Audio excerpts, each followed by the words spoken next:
The following is intended for mature audiences only. Discretion is advised. Hi, and welcome to another episode of We're Done Here podcast. Please make sure to like and subscribe to our podcast wherever you're watching or listening to this. And I mean like, okay, and comment, because y'all be looking, but there's no comments. So what's really going down? Anyway, this week I'm here with a very, very, very, very special comedian, Leah Sampson. Hey, that was so sweet. Oh my gosh, where were you like at my graduation and every other big important thing that's ever happened to me in my life? Leah, I'm so happy to have you on the pod. You just moved to New York City. I did. I'm honored to be on the podcast. Yay! And, by the way, congratulations on everything that you've been doing and crushing New York Comedy Festival. Thank you. So I'm very happy to be here. Yeah, I just officially like this week moved to New York. Like I have a New York zip code. Well, now. welcome to New York. Thank you. And Leah is just blowing up everywhere. Girl. Your Don't Tells, like I feel like it's like one of the most viewed ones, right? I remember reaching 1 million. It was really nothing. You know, It just reached a million views. It's really nothing. You were on tour with Bill Burr? I did. I opened for him at MSG. Oh my God. Which was New York Comedy Festival last year. MSG, Yeah. That's huge, by the way. Yeah, so like I retired at that point. I'm and done. you just got creators to watch too. Yeah. You're literally everywhere. So thank excited to you. see where your career goes. So tell us about your comedy journey. Like I think I just saw you and you were a black girl. I was like, well, that's my friend now. I remember distinctively when we met. I think we first met like passing through just a show or something. Probably, yeah. At the stand. Was it the stand? I don't even know. I think no. You had met me. We had met each other like really briefly, you know, somewhere. But then at the stand that one night, Yes. we were like sister, and then it was up, and then So and when we met, that I had been here for maybe like, so I've been here since March. So I ain't gonna do the math, but when we had met officially, that was like maybe my 3rd month here. Oh, wow. But I was in New Jersey. Which is why I didn't really tell people I was here in New York. No, I understand. That's a different state. You know what I'm saying? I was like, I'm no, right? I was like, I'm a refugee. Like, I don't, Right. you know what I mean? But also, I wanted to get, it was just like the transit from where I was in Jersey, I was in the boonies. It was like a 2-hour transit every time to New York. Yeah, I You know what understand I mean? that. So it was like, I can do it, but what the check is like, you know what I mean?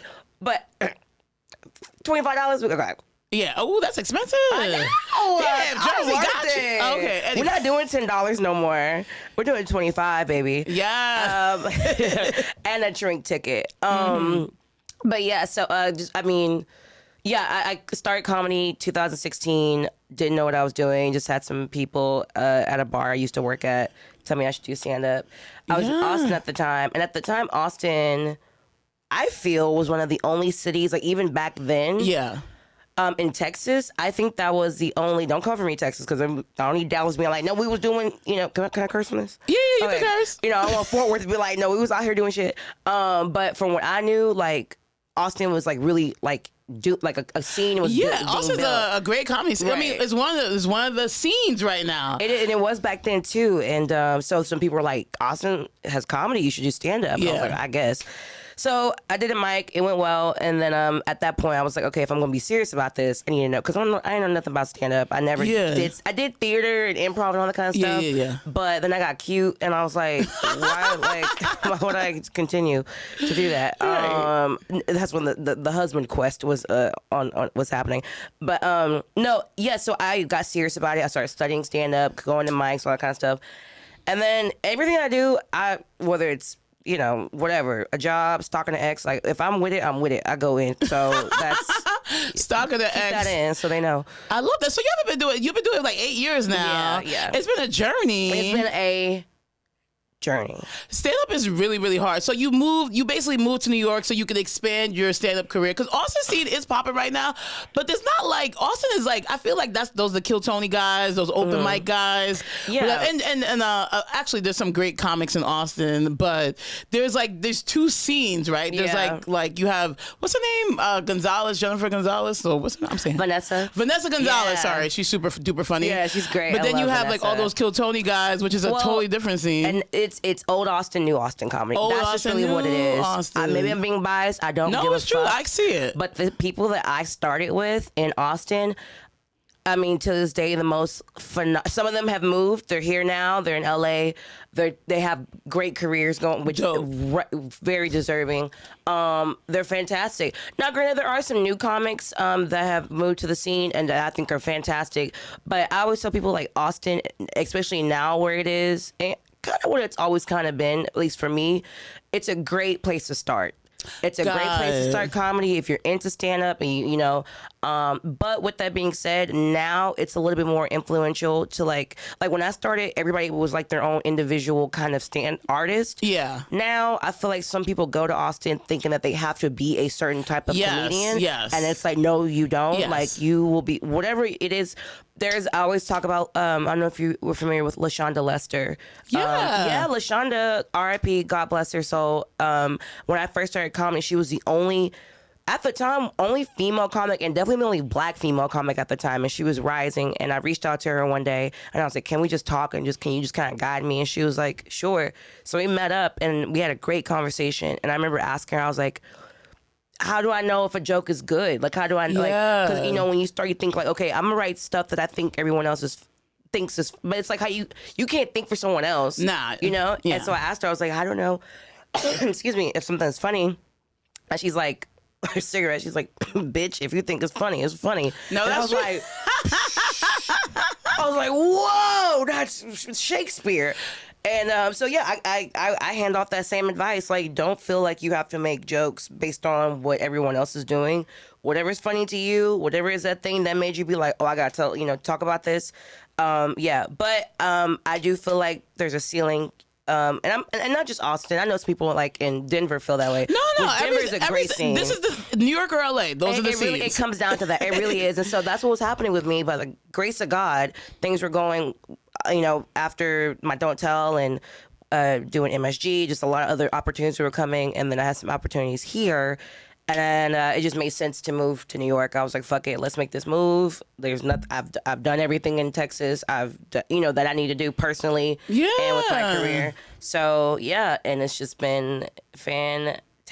Love that you're here. I'm talking so fast. I'm just excited. No. Love it that you're here. Love it that you're. So this is We're Done Here, which is emotional wellness comedy. What does that favorite. even mean? Nobody knows. But here's the thing: we're here to talk today because you think everyone hates you. Right. Yeah. Okay. So what does that mean? Tell us more about that. So obviously it's a delusion that I have. Okay. So I not to get all violin with it, but I grew up with a very, very bad childhood, and I was the kid, everything I did was wrong. Everything. If I breathed too loud, I was. This is coming from the parents? Yes, the it's coming guardians? from family. Okay. Also, and I'm sure a lot of people you maybe can relate to this. People I think that with big personalities. Yes. We stayed in trouble. They villainized us. Villainized us. Stayed in trouble. Always in trouble. Always in trouble for doing nothing. Just existing. And so I went through that with school. I stayed in DMC. I stayed in detention. Me too. I stayed in the principal's office. They had a parking spot for me. Were you suspended? Oh, I was suspended for 8 days because they thought I was a terrorist. But different. Well, it was right. I was a terrorist of color, allegedly. Yeah, because I made a joke and they suspended me because it was apparent. Because I was like, I'm about to blow this bitch up, and they were like, you can't do that. Oh, come on. Right? Because I'm like, yo, I'm dead ass failing math and science. You think I can build a bomb? Right. Right. Get real. I always felt math and foreign language. I felt everything. Got it. But because I just stopped showing up. I can see I was that. I feel like I'll be a star one day. I don't know. I just stopped showing up. And you were right. Right? So eat your heart out, HISD school system. But yeah, so I went through all that, and and it's carried on into my adult life, and especially now in this industry, it's really big on watch what you say, watch watch what you do, but be yourself, but don't be yourself. Yeah. Make relationships with everyone, but don't be friendly with everybody, but be friends. It's that back and it's I'm such an authentic person. But I'm just a real down to earth girl from Texas. Yeah. So it's really hard for me to I can be professional and I can play the game. Yeah. But if something just doesn't feel genuine with me, then I can't do it. So then I end up getting onto my, I take that trauma that I have, and I just automatically go to, oh, everyone hates me. Like everyone's talking about me, which is obviously not true. And if it is, whatever, to each his own. Right. But you know, but in my head, I'm always feeling that way. I'm always feeling like, oh, I said the wrong thing, or everybody hates me. Everybody is thinking like I'm just a problem or issue, because I was literally a problem and an issue my entire life. That is so interesting. So why do you care what people, like, do you find yourself caring what people think, or you're just like, or is it more about your career, you would say? Because everyone, I will say, I grew up the same way. You know, everyone was like, "Oh, Meka, you this, you that, you that." Especially being black. How dare you be black and a woman? How dare you be a black woman? Don't do that. I'm more of I did grow up here though, so I'm more of a fuck you about everything. Right. Like I don't really care, like what you gotta say. Right. Like I'll beat you up, kind of thing. Yeah. So like, why do you care? You think? I guess is the question. You know, that's before we started filming. You asked me, do I? It's like it's an up and down. It's like, in my spirit, who Leah Sampson is, I don't give a fuck. I can tell that. I do not give a fuck what you think about me. I don't give a fuck if you like me. I don't care. But there's that little part of me, and I think it's that little girl that's like, I have to be perfect. I have to have everybody like me. If because also I was giving up a lot, and I was in like CPS was involved and stuff like that in my childhood. Got it. So to me, I'm like, it's like, oh, if they don't like me, I'm going to get given up. If they don't like me, I'm not going to have them. It's like, it's a weird, I'm in therapy about it, and the therapist has really been like breaking it down for me. Yeah. She's also like, who gives a fuck? Because also it's like, I feel like I've always been this person of like, I want to make everyone else feel very comfortable around me. You do that. You're really good at that. I think it's half and half. I think that's genuinely who I am. But I do think also a part of me is like, I don't want these people to hate me. I don't want them to hate me. I don't want them to hate me. But my therapist has made a point where she's like, you need to stop. And I've had multiple therapists tell me this. I need to stop trying to live to please everybody else. People need to please me. Yeah, that's a bar. That's a bar. Right? Because I'm the friend that like I could pull up my phone right now. I have a list of people that I have not responded back, like friends that I haven't called, and I want to genuinely. Yeah. But then also some days I'm like, damn, can y'all call me? Right. Like, why am I the one like always? But it's just that I don't know what the term is for, it, but that I know I have that thing in me, that little girl that's like, watch what you say, watch what you do, don't, and I'm very, I make fun of myself because, like, you probably see me cry. I be crying all the time. I cry all the time, and I'm always, but it took me a long time to get to this space. And when I'm crying and I'm emotional, I'm not like sad or, it's just like, damn, I'm like feeling shit now. Because I've never felt stuff before. Got it. So I think I'm fabulous now. I think I'm very proud of like who I am, and no, I'm not perfect. And, we all have our things and our vices. And I know I do. But the point is, it's like I do feel myself, especially being in New York so far, really not giving a fuck. I mean, it's the whole city is not giving a fuck. Yeah. No, I love that. Yeah. So you said you care now. Can you? What happened? Sorry, but you can't try. No, it's fine. Because I'm very. I'm not perfect, but one thing I do applaud myself on, I'm very self-aware. Got it. And that's kind of a blessing that comes from being like, oh, I gotta be perfect, because you're always like analyzing yourself, which I think is healthy, but it can become unhealthy. Okay. So with that being said, I don't know, I just feel like I've gotten to a place where I'm like, I'm tired of suffering like that. I'm tired of everything I do, everyone I talk to. Now people know who I am, being recognized in the street, having all these now all this stuff happening. It's like I don't have room to take everybody's fucking opinion and everybody's thought and everybody's, whatever of me. I physically, spiritually, mentally cannot do it. And so I've had talks with myself, and I still do every day, of just like, hey, what do you want to accomplish, just you as a person? And so I got my nails done. I'm like, do a girl. I just think now, and like I'm 30 now, 30, and age is nothing, but I did tell myself like, no, it doesn't matter. It does, but also it's like, yeah, you're right, it does, and for me, it does in the sense of like, the trauma that I have and all that stuff, it's never gonna go away. But I don't think we talk about that. Trauma, this is the spoiled grapes, but trauma that you have will never go away. True. It just won't. Yeah. But what you can do and what you need to do is just learn how to I want to say deal with it, because I think that's so shitty to tell somebody, just deal with it. That's terrible. But you learn to accept it, and then you learn to do what's best for you to continue to accept it. You know, like my grandmother, who was my everything in my entire life, she passed away when I was 4. I'm 30 years old. I'll still cry about her. No, you know what I'm saying? Yeah, but it's like, she can't come back. So, and I'm not going to just not keep living my life. Yeah. So I feel like it's that kind of thing. And so I told myself for 30, it's like, of course I have my trauma and I have my things and all that kind of stuff with my childhood and my mom and all that. But I said to myself, girl, you cannot be 30 still on this like wave of like, woe is me. I do this because this happened to me. I'm this way because this happened to me. No, I get that. Yeah, the victimhood. Yeah, the victimhood, because I feel like I didn't have it, and then I realized I did. And I don't. It's not cute.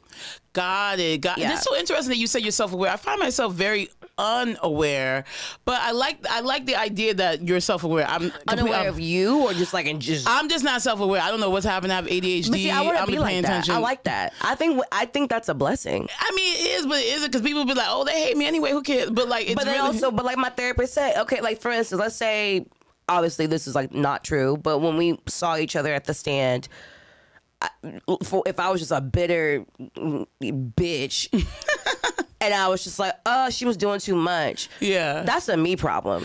That wouldn't have been all you did was talk to me and be friendly, and then we went about our way. No, that's true. So that's why I would prefer to be like you, because especially every time I've met you, seen you, you just... you're just you. You're in your space and you're cordial and you're nice, but you don't give off this energy of like you're trying to impress somebody or you're just you. And I admire that, because sometimes I'm like, okay, should I act this way? But I'm like, but that's fake and that's weird. So I'll just disappear. I'll just leave, because I'm like, I am about to combust. I love a disappearing guy.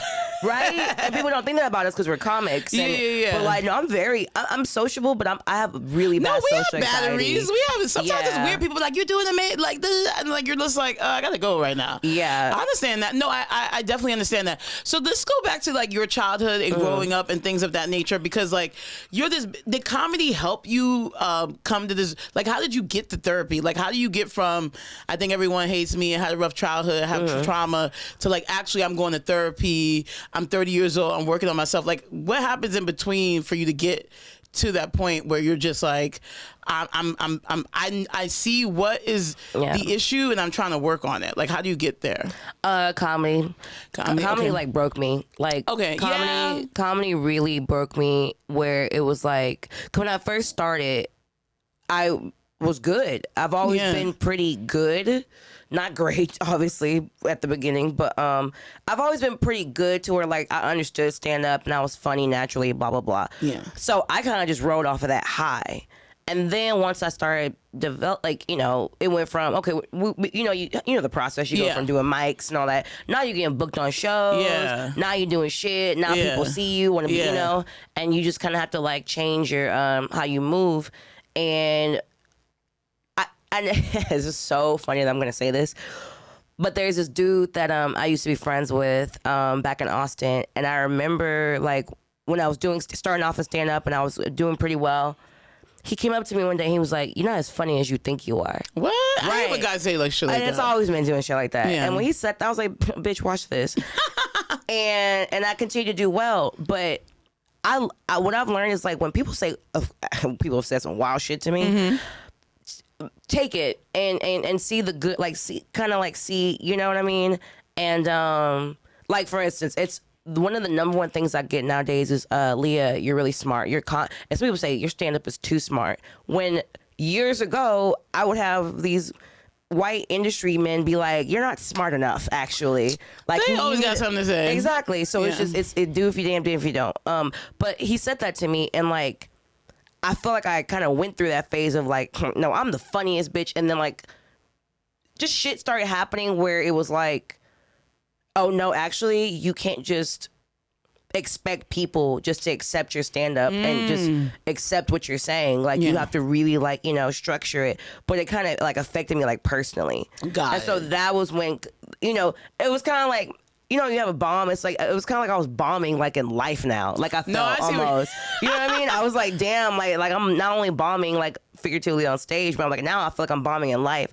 And that is, I think, I definitely believe in like, you got to crumble. And that's the thing too. I thought that after I overcame all the shit that I went through when I was younger, I was like, oh, everything else is going to be easy. Yeah. But then it's like, no, now you got adult shit. Yeah, now you got the, you know, and so basically between life and stand up, I just crumbled. And then I just kind of got to this place of like, okay, when I want to keep doing stand up, but I also want to keep living. And I also want to like grow into something that I feel like I can be. And so that's what forced me to like sit back and really be like, okay, why am I doing stand up? For what? What's the point? Like really, why am I doing stand up? What do I want? What do I want in my life? What I want for myself. Like I finally asked all those questions because at this point in my life, I wasn't trying to impress my mother or my childhood people. Yes. Now I'm like, bitch, you need to impress yourself.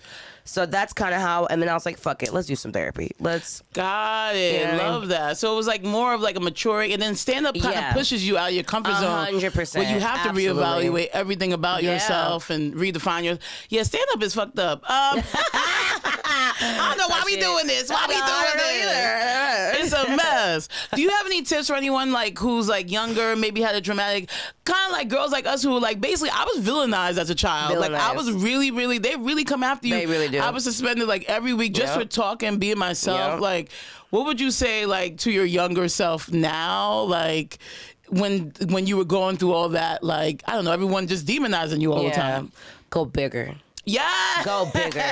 Bitch, no, fuck. They're annoyed with you. Make these people. Beat that out. You gotta beat that out. Wait. I said person. No, but like, no, make them hate you in the sense of like, if you feel like you're doing too much, you're not doing enough. Because what I've learned too is like a lot of people that, I mean, I get messages now from people that bullied me and teachers and stuff like that.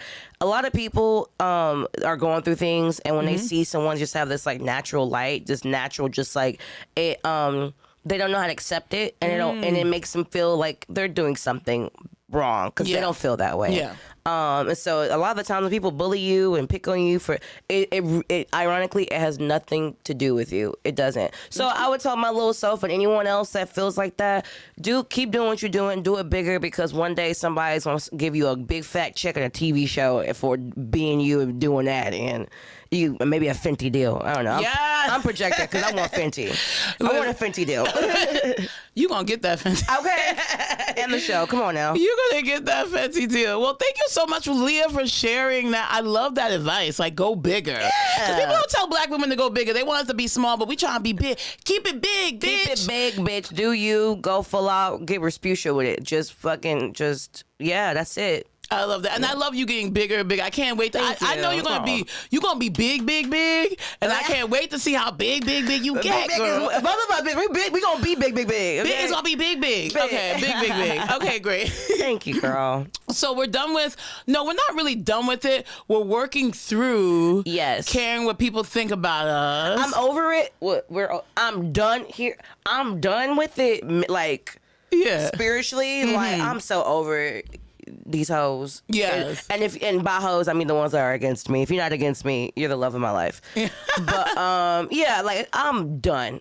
And I think that energy was pushing me to like fully like, and I've noticed a difference. When I first moved here, I was so scared, and I felt I was we're a scary city. Well, yeah, I was just always on edge. I was just like, I don't know if am I saying the right things, the wrong thing, doing the right. But now I'm like, you know what? I know my heart, I know my intentions, and that's it, you know? Great. So we're done here with that kind of. Is there something you're not done with, pop culture or otherwise? I am, okay. Mm-hmm. This might be a little controversial. Okay. Versial. I am done with the fact that people are acting like just because you lie about who you slept with, that you're a liar. That's so insane to me. Wait, who you lie about sleeping with? Well, no, because everyone's giving Megan Thee Stallion. Oh yeah, they're like, well, she lied about smashing toys, so she must be a criminal. It's like everyone lied about smashing toys. We've all lied about smashing somebody. Like we've all had tequila. He's a gremlin. He's like. And we've all been there, especially as comedians. I don't know.